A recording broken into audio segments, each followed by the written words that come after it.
السلام علیکم، میں ہوں مبارک ہوکر، آپ دیکھ رہے ہیں digital media channel. Sindh Larkana میں پولیس اہلکار نے زیر حراست بچے کو زیادتی کا نشانہ بنا ڈالا۔ یہ ایسی وبا پھیلتی جا رہی ہے پولیس کے اندر، جو کالی بیڑیاں ہیں وہ ہم جنس پرستی کی طرف یا ہم جنس پرستی کو اچھا سمجھنے میں اپنی انا سمجھتے ہیں، اپنا وزن سمجھتے ہیں، اپنی طاقت سمجھتے ہیں۔ یہ سندھ لاڑکانہ یہاں پہ تھانے میں زیر حراست 14 سالہ بچے کو، لڑکے کو کسی کیس میں پکڑا ہوا تھا۔ اس دوران تھانے میں تعینات ملزم جو تھا، یہ پولیس اہلکار ہے ارباب شیخ۔ اس نے زبردستی بچے کو بدفعلی کا نشانہ بنا ڈالا۔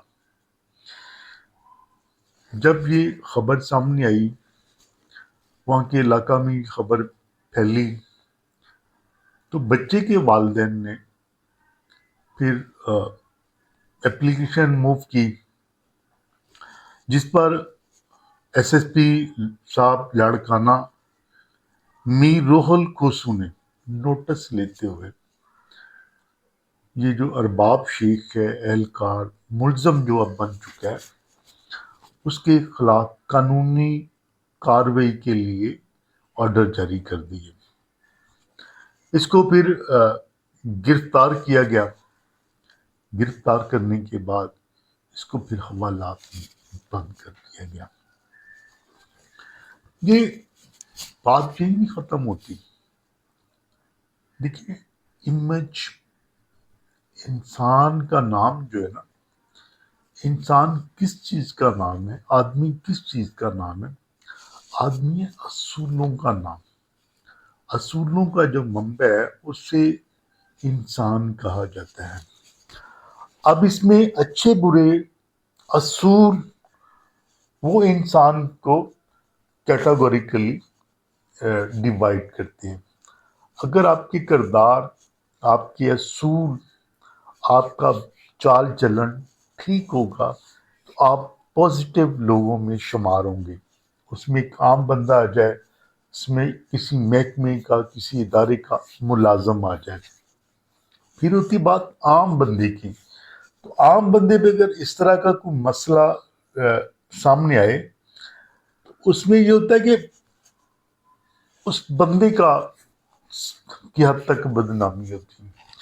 لیکن اگر کسی شخص کے ساتھ، کسی ملزم کے ساتھ ادارے کا نام جڑ جائے تو اس ملزم کی کم، جبکہ ادارے کی بہت زیادہ بدنامی ہوتی ہے۔ اس میں پھر طرح طرح کی الزام تراشی کی جاتی ہے، اور ایسی کالی بیڑے، جیسے ایک مقولہ بڑا مشہور ہے کہ ایک مچھلی پورے جال کو گندا کرتی ہے۔ تو پھر یہی ہوتا ہے کہ لوگ پھر جس نے کبھی بات نہیں کی ہوتی وہ بھی اس پر منہ کر کے بات کرتا ہے۔ تو پھر یہ ایسے بندہ، ایسا شخص، ایسا ملزم جو ہے وہ ایک ادارے کی بدنامی کا باعث بنتا ہے۔ اس سے پہلے بھی ایک واقعہ پیش آیا تھا اسلام آباد میں۔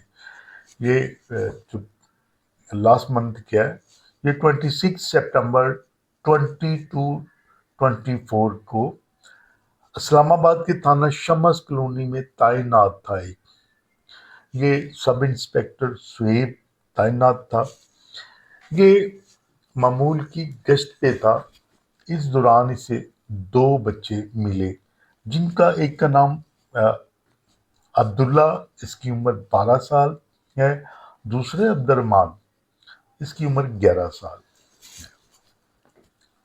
اب اس نے حراست میں لیا، یا اس نے بعد میں جو مسئلہ ان کے ساتھ کہا کہ جناب یہ بھیک مانگ رہے تھے، اس دوران میں نے حراست میں لیا، جبکہ والد کا کچھ اور بیان تھا۔ اچھا، یہ اس نے دونوں بچوں کو 12 سالہ عبداللہ اور 11 سالہ عبد الرحمان کو وہاں پہ حراست میں لیا کسی جگہ سے اور تھانے میں لے گیا.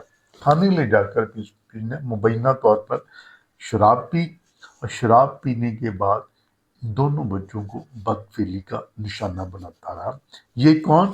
یہ سب انسپیکٹر سہیب جو کہ اسلام آباد کے تھانہ شمس کالونی میں تعینات تھا. جب اور اس کے بعد 2 دن کے بعد جب اس کا ہوس پوری ہوگی تو پھر ان کو ED سینٹر میں کے حوالے کر کے آ گیا. اگر یہ گلٹی نہیں تھے تو پھر آپ نے کیوں رکھا؟ اگر آپ نے حراست میں رکھا یہ بھی جرم، اور اس سے بڑا یہ جرم کہ آپ نے ان کے عزت کے پرخچے اڑا دی.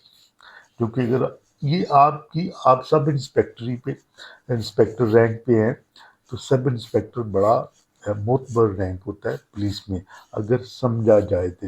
نالائق لوگوں کے لیے یہ بالکل چھوٹا ہوتا ہے، لیکن جو پڑھے لکھے ہیں جو ماشاءاللہ اس چیز کا علم رکھتے ہیں ان کے لیے بڑا یہ معتبر رینک ہوتا ہے.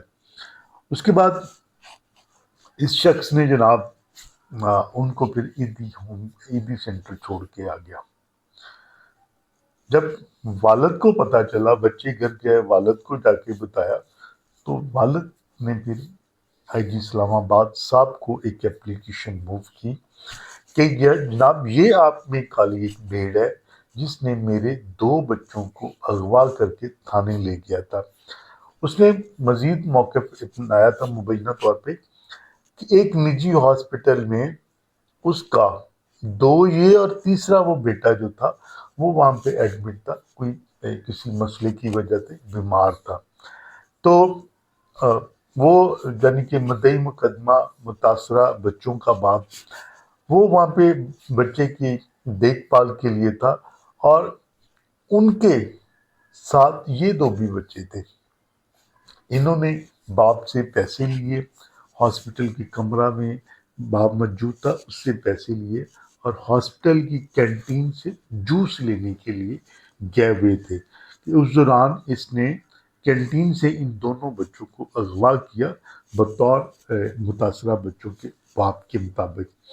اس فیب نے ان کو اغوا کیا اور پھر جہاں پہ یہ تعینات تھا وہاں بچوں کو لے جا کے اس نے بدفعلی کا نشانہ بناتا ہے. ناصر رضوی صاحب IG میں بڑے معتبر پولیس افسران ہیں. انہوں نے پھر اس چیز کا نوٹس لیا، واقعہ کا نوٹس لیا. نوٹس لینے کے بعد پھر اس کو معطل کر کے قانونی کارروائی کی آغاز کر دیا. تو یہ ایک بہت ہی بھیانک اور بہت ہی عجیب سا واقعہ ہے کہ پولیس میں ایسے مسئلے مسائل ڈپریشن یا کسی اور برائی کی طرف راغب ہونا یہ کوئی اچھا شگون نہیں ہے. اس لیے ہماری موت پہ جو پولیس ہے ان کے جو کرتا دھرتا ہیں بڑے جو لوگ ہیں جو ان کے پولیس کے سر کا تاج ہیں ان کو چاہیے کہ اس طرح کی روک تھام کے لیے کوئی نہ کوئی ایسے اقدامات کیے جائے تاکہ آئندہ فیوچر میں اس طرح کے مسئلے مسائل وہ سامنے نہ آ سکے. اپنا بہت سارا خیال اور مجھے دعا میں یاد رکھیے گا. اللہ حافظ.